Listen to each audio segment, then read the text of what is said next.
দেখি স্টিকারটা দেখি একটু।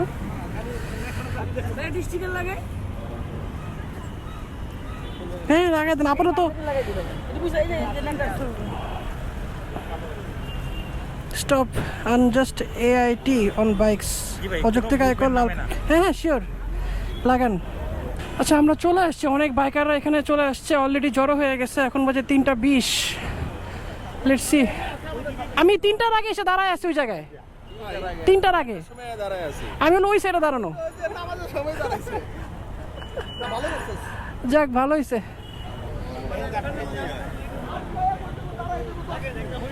হ্যাঁ হ্যাঁ, অযৌক্তিক এআইটি ট্যাক্স প্রত্যাহার করতে হবে, রাইট। অনেক বাইকার চলে আসছে, অনেক বাইকার। যাক দেখি আজকে কতজন আসে। তো আজকে আমরা সংসদ ভবনের সামনে একটা শান্তিপূর্ণ মানববন্ধন কর্মসূচি পালন করলাম। অনেক অনেক অনেক বাইকাররা আসছে, বাট আশা করছিলাম শুক্রবার যেহেতু আরও বাইকাররা আসবে, বাট তারপরে অনেক বাইকাররা আসছে, অনেক সাংবাদিকরা আসছে। আমরা আমাদের সব চাওয়া পাওয়াগুলো তুলে ধরছি। আশা করি একটা বেটার রেজাল্ট আমরা পাবো, বিকজ কোনোভাবেই আসলে এই বাইকারদের উপর অগ্রিম আয়করটা মানে কোনোভাবেই গ্রহণযোগ্য না, এটা আমরা কোনোভাবেই দিব না। আপনি দেখেন একটা জিনিস, যে দেশে প্রায় 50 লক্ষ বাইকার, এই 50 লক্ষ বাইকারকে টার্গেট করছে এদের করের আয়করের আওতাভুক্ত করবে।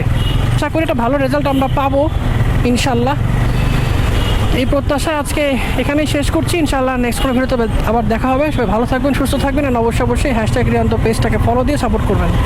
ধন্যবাদ, আসসালামু আলাইকুম।